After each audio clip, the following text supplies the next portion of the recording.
Alright guys, this is Sotla week number 2, season 3. Hello Silas. Okay, so I'm going to try something new this time. It's going to be a first on Sotla.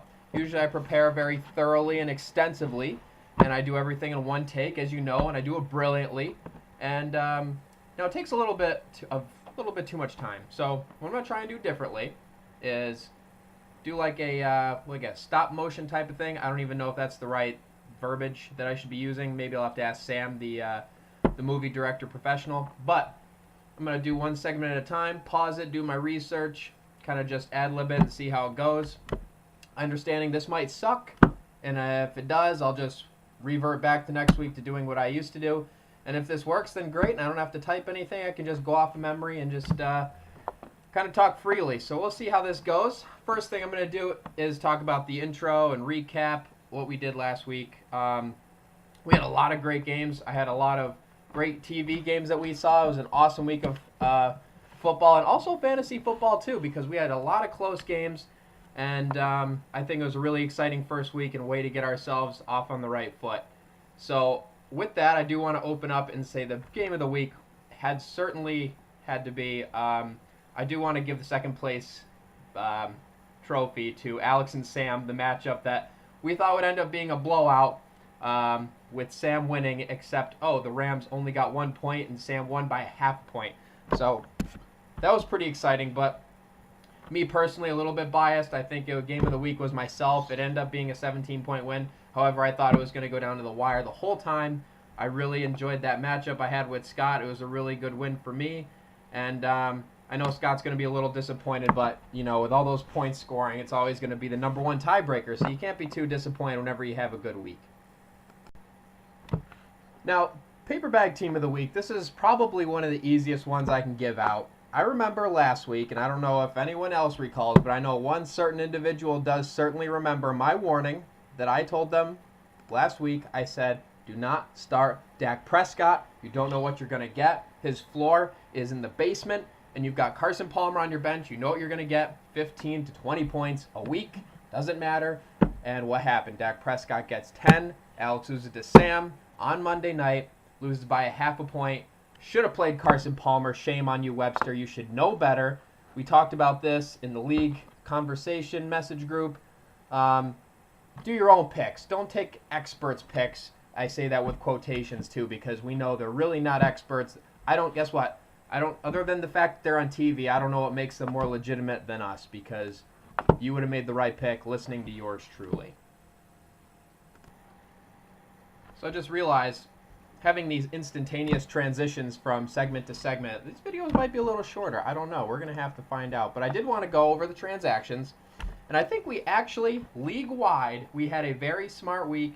Maybe one person you could justify not so much. But we all know rolling waivers throughout the season, they do not reset. So valuable. And that was one thing that we definitely saw this week.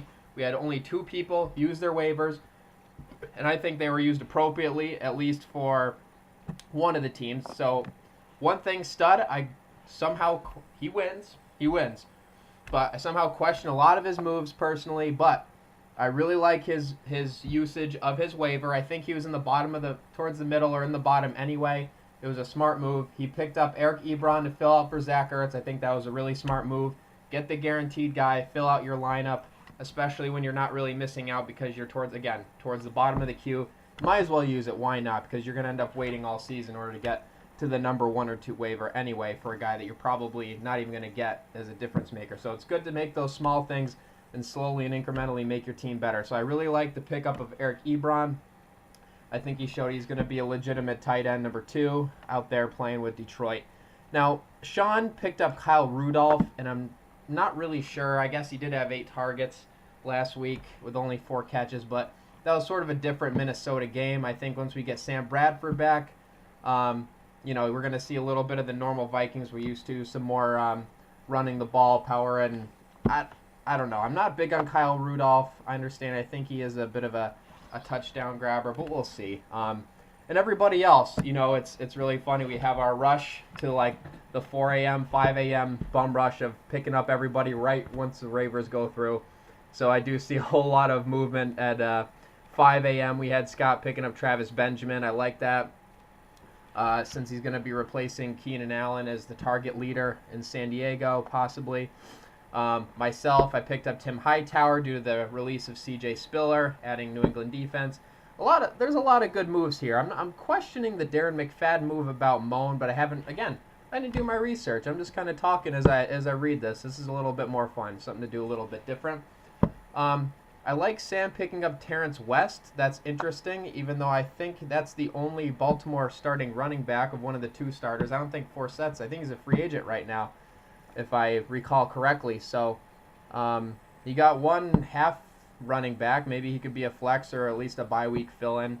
And then the rest of these, I don't really see a whole lot there. I am going to give the award for best transaction move, I think, to Stud. I think he definitely earned it. Had to use his waiver, and it didn't cost him a whole lot. Picks up a very solid tight end to fill out for Zach Ertz because he's going to be out for a few weeks, I think, after the week 4 or 5 bye week that he's got. So good move there, and I'm going to give Stud, I think, the waiver wire pickup of the week. This week's episode of Sotla is brought to you in part by Polar Seltzer Water. Drink it. So here's what we're going to do. Let's move on to League Pick'em. That's everyone's favorite segment. Let's get the experts' picks, the expert analysis, because that's what I am, an expert in fantasy football. Okay, so just going to recap what we had last week. So your pick master, he hasn't decided that it's his nickname for Moan, but I assigned him as the pick master, or so he may think. So the man that we all gave him credit for having great analysis, what did he do last week? He goes 1-5. Had the worst record if it wouldn't have been for Stud for some reason picking 5 teams instead of 6. I don't know why he did that. But anyway, we did have a lot of people. I think this is probably the best turnout we've ever had in League Pick'em. We had 1, 2, 3, 4, 5, 6, 7 out of the 12 teams play League Pick'em. Usually it's the same 2 or 3 people every year. Love the turnout we had. So we'll give recognition to Kevin, who miraculously is able to pick the right team at 4-2. He picked 4 out of the 6 games right, but he can't pick his own team. So that's probably interesting to me. I wonder if that's what one of his picks were there that he got wrong last week. But anyway, him and Sam, those two both went 4-2, and they tied for first place. And then we had myself and Scott go 3-3. And then we had Zuck at 2-4, Moan at 1-5, and then Stud at 1-4. I'm not sure why this has Moan as a tiebreaker ahead of Stud, even though Stud's got the better record. But anyway, what are you going to do? So, I don't know. I'm going to pause this, I guess, and then we'll see what my first pick'em game is. So the first matchup that I've got here is really pretty easy for me to pick. It's actually myself versus Weiner Diner 49er versus Sandusky Daycare. I'm looking at the matchups, and I honestly don't even see where I'm going to lose this matchup in any of these positions. I've got quarterback, both wide receivers. I understand Sammy Watkins, he may not play today, but Demaryius Thomas also has a hip injury right now, and we don't know if he's going to play on Sunday either. So we can cancel those 2 out. We don't even know what's going to happen with them. But otherwise, I got Lamar Miller against Terrence West, D'Angelo Williams against Ezekiel Elliott, Jordan Reed against Martellus Bennett, who wasn't even used. He was just an extra tackle for the New England Patriots. You can maybe argue Jeremy Hill over Frank Gore, and even then I don't know. Only because in this matchup, Frank Gore's playing the Denver Broncos, will I give it to him? Otherwise, I think honestly I'm going to run away with this one, Sam. I'm sorry to say this, but you are the 2-time champ, but I think this is the first time I'm going to win the championship this year. I say that every year, but I am picking myself to win this week, so there I go, picking myself. Weiner Diner 49er in the first game over Sandusky Daycare. So the next matchup I have here is Scott's team, who I refuse to say the title and team name of his name, and Team Rectum Blasters, which is Zuck. I really think this is an intriguing game here because Scott's got Spencer Ware here in the flex, and Zuck's also right now got Jamal Charles. So it really depends on who plays and who doesn't, depending on how much this matchup swings. Doesn't look like Jamal Charles is going to play. Doesn't look like Gronk is going to play. He lost RG3 in week 1. Who didn't see that coming? The guy's made of glass. But let's just say Zuck's team is really hit hard with the injury bug. Still managed to score a lot of points last week, surprisingly. But I think whichever one of these two teams loses is really going to be digging themselves in a big hole, just based on risk alone. With Zuck missing 2 and 3, he's really going to lose his 3 players that he had drafted in the draft here. Between RG3, Gronk's not going to play, and I don't think Jamal Charles is going to play. Just because of that, I think this is an easy redemption game for Scott after scoring over 100 points, 109 points, I believe, and then still getting the loss. So I think this is going to be a good redemption game here for Scott, as I just said. Now, I just mentioned Scott's team having redemption. Nobody should be more mad last week than Pembroke, who scored, I believe, 117 points and still lost because he played the only guy that would have beat him for the week. So, I look at this game, and he's playing Alex, who played bonehead of the week last week. I can see he's finally starting Carson Palmer. Good for him, as he should have last week, or else he'd be 1-0. Anyway, so I look at this matchup, and what I see is a pitiful Dez Bryant who doesn't know that... I don't know where I'm going with this, but Dez Bryant's nothing to rely on. Jeremy Langford's not as good a running back as we thought. Gary Barnidge absolutely missing. Maybe we'll see something with what the hell is his name for the Browns throwing to him tonight. I don't have a lot of belief in Gary Barnidge, is what I'm saying. I got to see something first. I didn't know. Jesus, I'm really stumbling on this one, huh? I didn't know Jonathan Stewart was banged up. Looks like he's got a sore ankle here. Again, I like Ryan's team. He scored 117 points last week. I don't believe he's going to lose to Alex, who had a pitiful... I don't think he broke 70 last week. So again, this is another easy one for me. I'm picking Ryan to win this week. All right, next matchup, we've got Studs Inflated Balls and Kyle's team. I don't know how much longer I'm going to keep doubting Studs' team and just change my mind. Well, guess what? I think I have to see more. I think his team did max out last week. Had everyone blow up, would have been like a nearly perfect play for daily fantasy sports. But let me just say, I am picking Stud in this one, and I think he's going to win easily. I love the Cam Newton matchup. We all know he's a beast. On Kyle's team, I think that's really more where it's just not Kyle not being a good team anymore versus Stud just being dominant as he was last week. Other than Eli and Odell, which I like, Brandon Marshall didn't have a good week. He's got Matt Jones at running back for Washington. That was a very questionable game. He got 7 attempts. Justin Forsett, which I said I guess he's not a free agent, is he? He's got him starting. I don't like that. Colby Fleener was nowhere to be seen in the New Orleans game. T.Y. Hilton is banged up.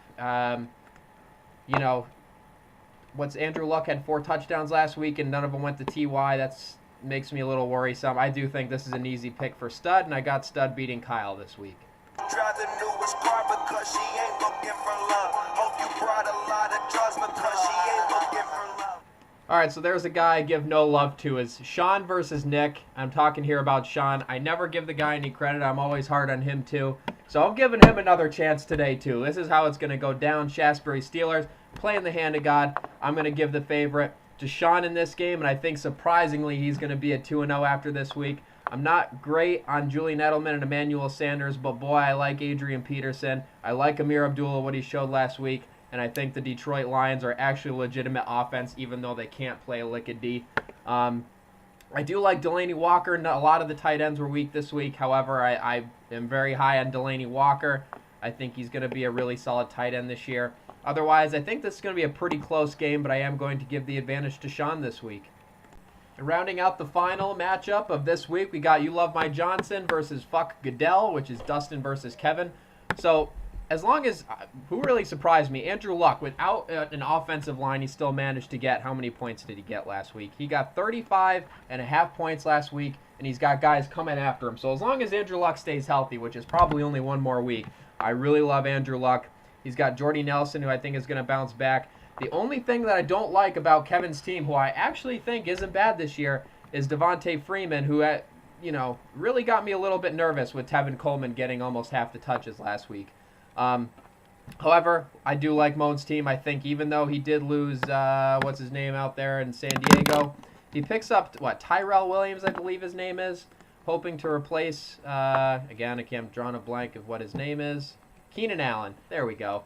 I am going to lean on Moan this week. I think he's got a pretty good team, only because I don't have a lot of faith in Devontae Freeman, and so I'm picking Moan this week. And guess what, guys? That's Sotla, number 2 this week. super long video. Maybe I'll try and shorten it. Gang. Bye. Let's get it. Let me put some Yeah, cause that's my true colors. Yeah, cause that's my true colors. Yeah, cause that's my true colors. When